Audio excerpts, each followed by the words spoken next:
Audio Jungle.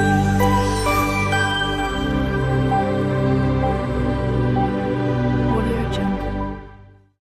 Hello everyone, જય શ્રી કૃષ્ણ. મારી ચેનલમાં તમારું સ્વાગત છે. આજે હું ઈદડાની રેસીપી શેર કરવાની છું. એના માટે મેં આ 200 ગ્રામ જેટલા ચોખા લીધા છે અને આ 50 ગ્રામ જેટલી અડદની દાળ લીધી છે. હવે એને હું 2 પાણીથી ધોઈ નાખીશ.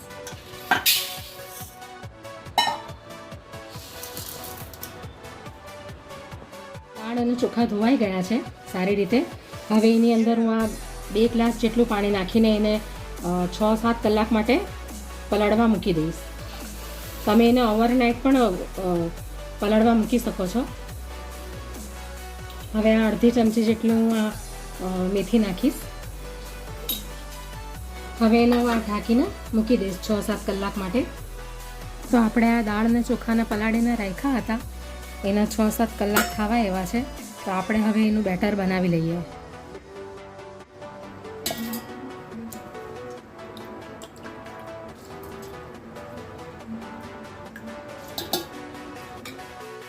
હવે આપણે આ દાળ અને ચોખાને પીસતી વખતે જ અંદર દહીં નાખી દઈશું. 3 ચમચી દહીં નાખી દીધું છે. હવે આપણે એને પીસી લઈશું. તો આપણું બેટર તૈયાર છે. તો આપણે હવે એને તપેલીમાં નાખી દઈશું અને એવી રીતે જ આપણે આ બધું પીસી લેવાનું છે. તો આ રીતનું બધું બેટર પીસી નાખવાનું છે. આ રીતનું હોવું જોઈએ, બહુ જાડું પણ નહીં અને બહુ પાતળું પણ નહીં. એને બરાબર આપણે હલાવી લઈશું.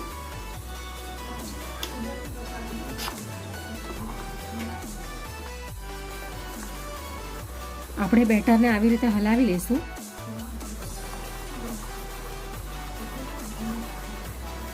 હવે આ બેટરને આપણે 7 થી 8 કલાક માટે આથો લાવવા માટે મૂકી દઈશું ઢાંકીને. તમારે આખી રાત એને મૂકવું હોય તો આખી રાત પણ તમે મૂકી શકો. આપણું ખીરું તૈયાર છે. એની અંદર આથો આવી ગયો છે બરાબર. હવે ઈદડા બનાવવા માટે રેડી છે. હવે એની અંદર હું આ સ્વાદ પ્રમાણે સ્વાદ અનુસાર મીઠું નાખી દઈશ.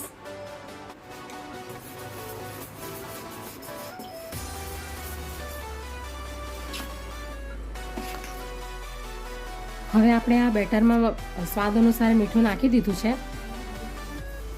તો હવે આપણે એને બધા બેટરની અંદર ઈનો નથી નાખવાનો. જેટલું આપણને જરૂર હોય એટલું ખીરું લઈ લેવાનું અલગ વાસણમાં અને પછી આપણે ઈનો નાખીને એને સ્ટીમ કરવા મૂકશું. હમણાં મને જેટલું બેટર જોઈશે એટલું હું લઈ લઈશ અલગ વાસણમાં.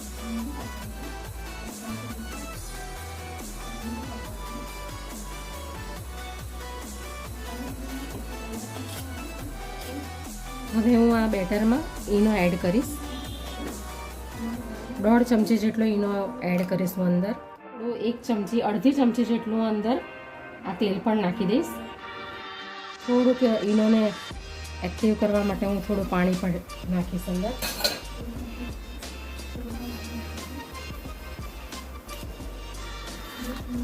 હવે આ બેટર તૈયાર છે સ્ટીમ કરવા માટે.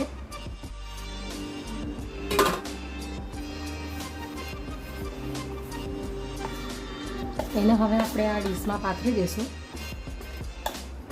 આપણે આ ખીરું પાથરી દીધું છે બેટર. હવે એની ઉપર હું આ મરી કચરા થોડા વાટેલા છે એ નાખી દઈશું. હવે મેં આ ગેસ ઉપર મૂકી દીધું છે સ્ટીમ કરવા માટે. હવે એને 10-12 મિનિટ સુધી આપણે એને સ્ટીમ થવા દઈશું. બહુ ફાસ્ટ તમારે ફાસ્ટ ફ્લેમ રાખવો હોય તો રાખી શકો, પણ હું મીડિયમ આંચ પર જ રવા દઈશ.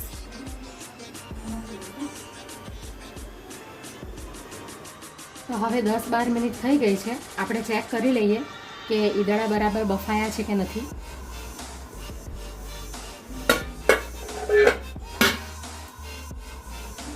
ચપ્પુ વડે ચેક કરીશું. બફાઈ ગયા છે.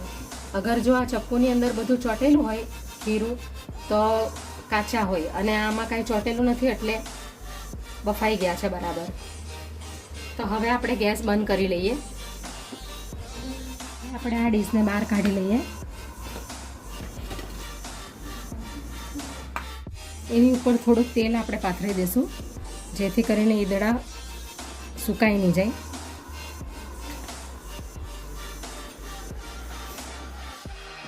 આપણે એને 5 મિનિટ ઠંડુ થવા દઈશું, પછી કટ કરીશું.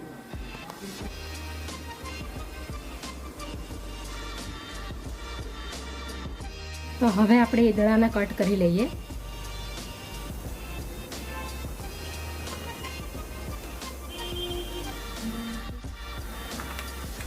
આ સવારના નાસ્તા માટે બેસ્ટ ઓપ્શન છે, સવારે બ્રેકફાસ્ટ માટે. હવે આપણે એને સર્વ કરી લઈએ. એકદમ પોચા અને રૂ જેવા બન્યા છે આપણા ઈદડા. હવે આપણે એને પ્લેટમાં કાઢી લઈએ.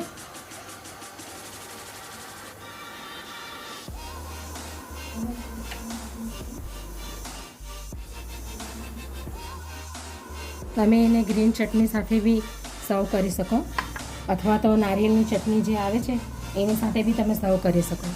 તો આપણો આ સવારનો નાસ્તો તૈયાર છે, ઈદડા સુરતના ફેમસ.